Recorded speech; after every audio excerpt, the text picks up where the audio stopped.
Hello everyone, welcome back to my channel nursing is honesty. So आज का हमारा topic है डिसऑर्डर्स ऑफ यूट्राइन एक्शन। मतलब जो यूट्राइन कॉन्ट्रैक्शंस आती है at the time of labour, at the time of delivery, उस process में, उस कोर्स में कुछ चेंज आना, ठीक है। Insufficiently strong and inappropriately coordinated contractions आएंगी। कैसी कॉन्ट्रैक्शंस आएंगी? Insufficiently strong and inappropriately coordinated। Note down कर लीजिएगा। इस तरीके की कॉन्ट्रैक्शंस आ रही हैं जो कि इतनी स्ट्रॉन्ग नहीं है, मतलब सफिशिएंट नहीं है कि वो सर्विक्स की इफेसमेंट कर पाए। इफेसमेंट का मतलब होता है थिनिंग।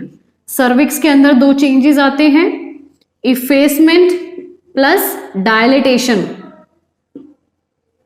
इफेसमेंट का मतलब होता है थिनिंग, सर्विक्स की थिनिंग होना स्टार्ट हो जाती है, साथ ही साथ सर्विक्स डायलेट होना स्टार्ट हो जाती है, तभी तो जो फीटस है वो सर्विक्स के थ्रू डिसेंड कर पाएगा। सो इनसफिशिएंटली स्ट्रॉन्ग कॉन्ट्रैक्शंस यहां प्रेजेंट होंगी एंड इनएप्रोप्रिएटली कोऑर्डिनेटेड, मतलब जिस तरीके की कोऑर्डिनेशन प्रेजेंट होती है। देखिए यूट्रस इस तरीके से होता है, ओके। तो जो यूट्रस का जो कोर्नुआ होता है, यूट्रस के कोर्नुआ से दोनों साइड से कॉन्ट्रैक्शंस आना स्टार्ट होती है अपर सेगमेंट से, एंड वो लोअर सेगमेंट में स्प्रेड हो जाती हैं इस तरीके से, ठीक है। अपर सेगमेंट मतलब जो कोर्नुआ ऑफ द यूट्रस है वहां से कॉन्ट्रैक्शंस आना स्टार्ट हुई, एंड अपर सेगमेंट से जो कॉन्ट्रैक्शंस है वो लोअर सेगमेंट में स्प्रेड हो जाती हैं। तो इस तरीके से कॉन्ट्रैक्शंस आती हैं। अब कॉन्ट्रैक्शंस आती है तो जो यूट्राइन मसल फाइबर्स हैं, मसल फाइबर्स वो कैसे हो जाएंगी? सबसे पहले कॉन्ट्रैक्ट होती हैं। सो तीन तरीके से यूट्रस में एक्शंस देखे गए हैं। सबसे पहले contraction, then relaxation and retraction. Contraction, relaxation, retraction. Contraction का मतलब होता है डीपोलराइजेशन, देन रिलैक्सेशन मतलब रीपोलराइजेशन। आपने हार्ट के टॉपिक में भी स्टडी किया होगा, depolarisation, repolarisation, and then retraction हो जाता है, ठीक है।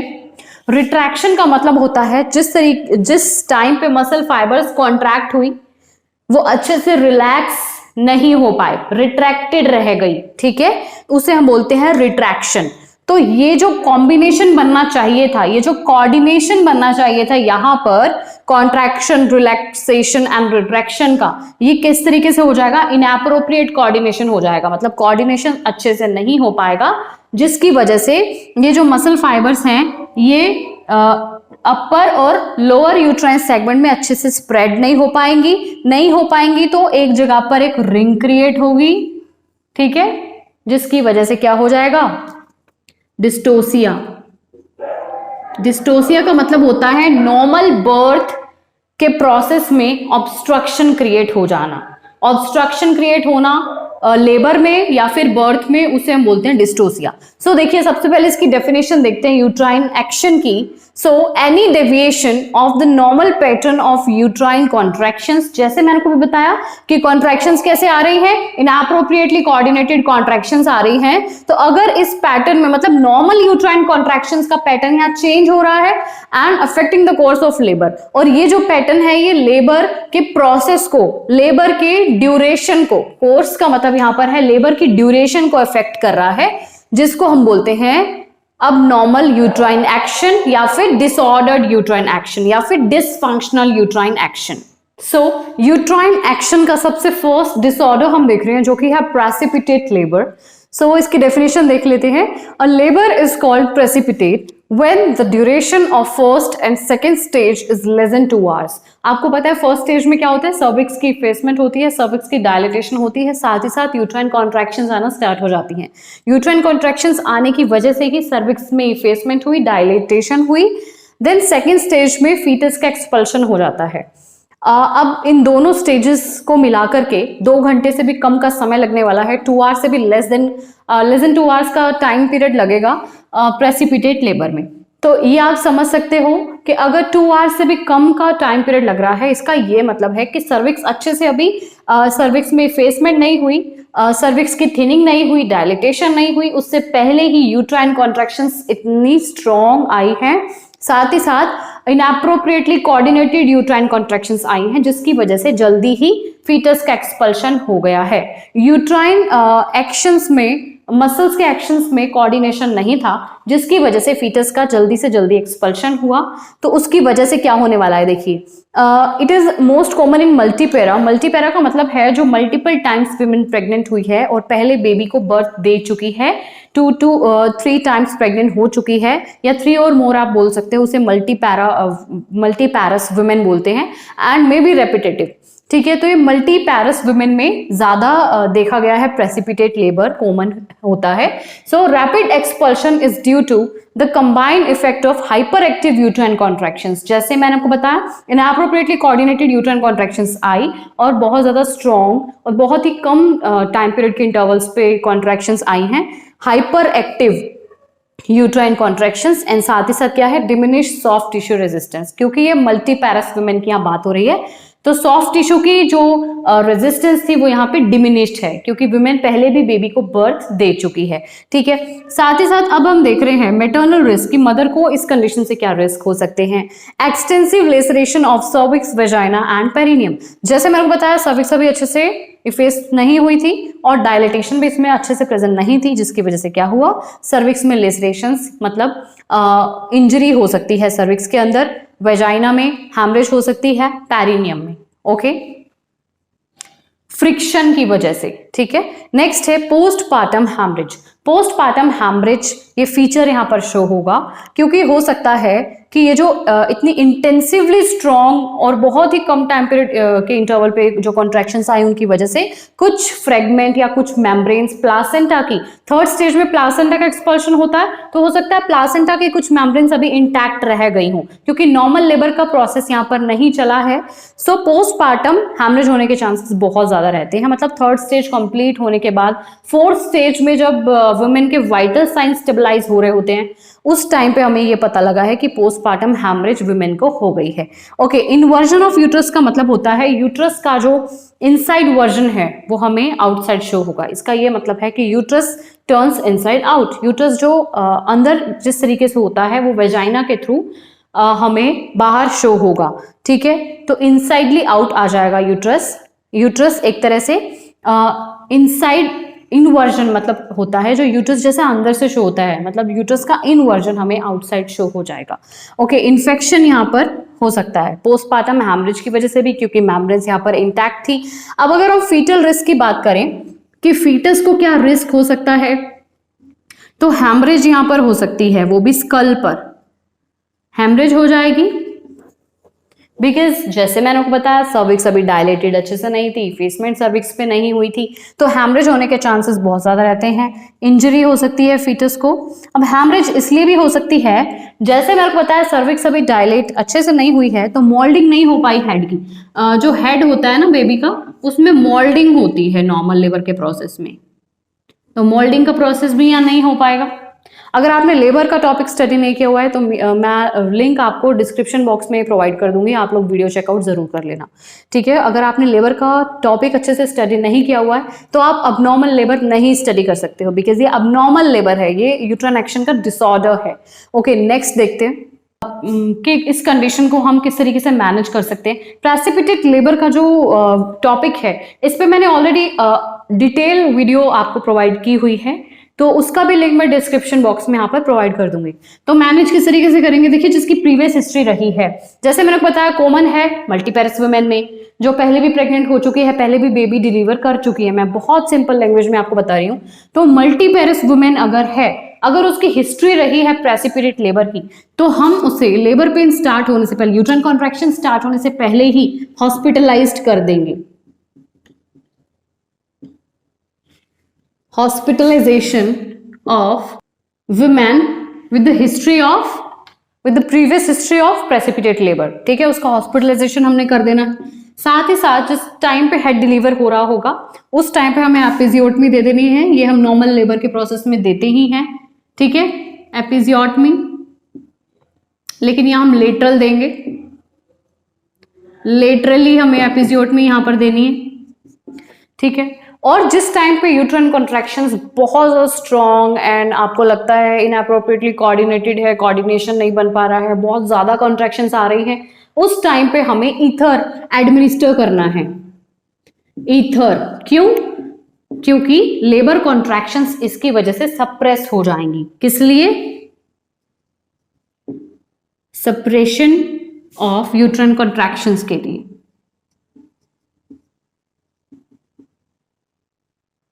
ओके, अब हम नेक्स्ट डिसऑर्डर देखते हैं। अब हम नेक्स्ट डिसऑर्डर देख रहे हैं यूट्राइन एक्शन का, जो कि है सर्वाइकल डिस्टोसिया। सर्वाइकल यहां पर सर्विक्स से रिलेटेड है एंड डिस्टोसिया का मतलब जैसे मैंने आपको बताया कि बर्थ में या लेबर में ऑब्स्ट्रक्शन क्रिएट होना। अब अगर सर्विक्स के साथ डिस्टोसिया वर्ड लग गया है, इसका मतलब है कि सर्विक्स का जो नॉर्मली जो सर्विक्स में जो प्रोसेस होना था जैसे इफेसमेंट और डायलिटेशन, वो नहीं हो पाएगी।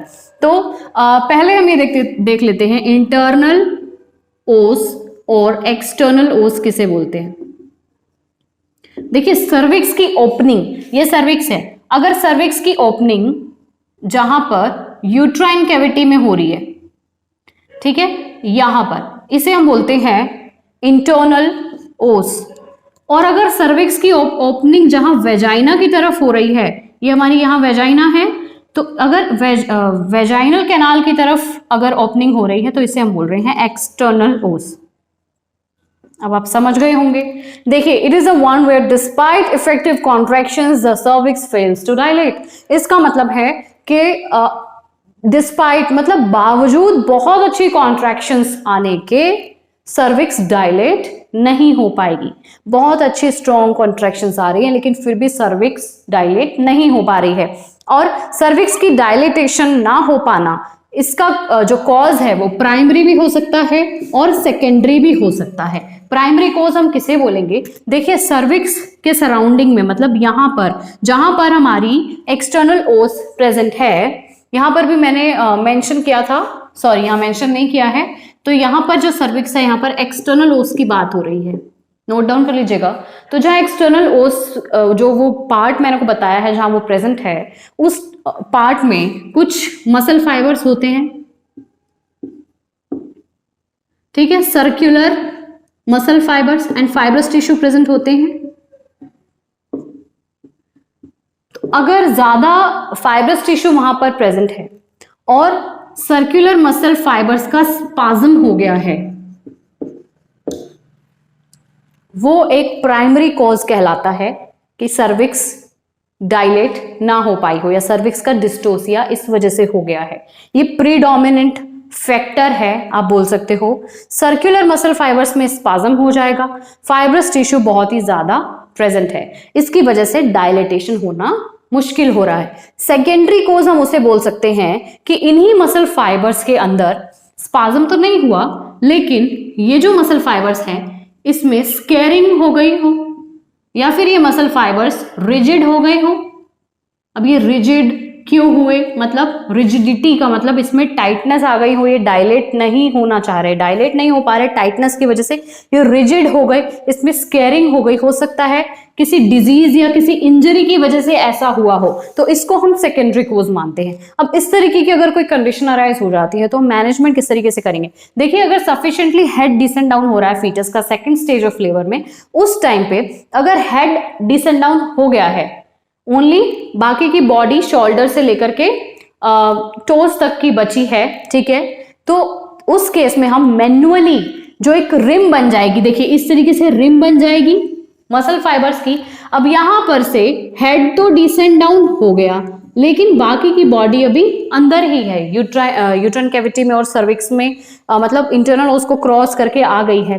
अब हम क्या करेंगे? मैन्युअली मतलब अपने हैंड्स की हेल्प से इसे पुश अप कर देंगे, मतलब ऊपर की तरफ पुश कर देंगे एंड बाकी की बॉडी को हम, बाकी के फीटस को हम डिसेंड डाउन कर लेंगे। ओके, तो आई होप आपको यहां से क्लियर हो गया होगा। मैं आपको एक पिक्चर शो कर दूंगी सर्वाइकल डिस्टोसिया की, ठीक है, तो आई होप कि आपको ये डिसऑर्डर क्लियर हो गया होगा।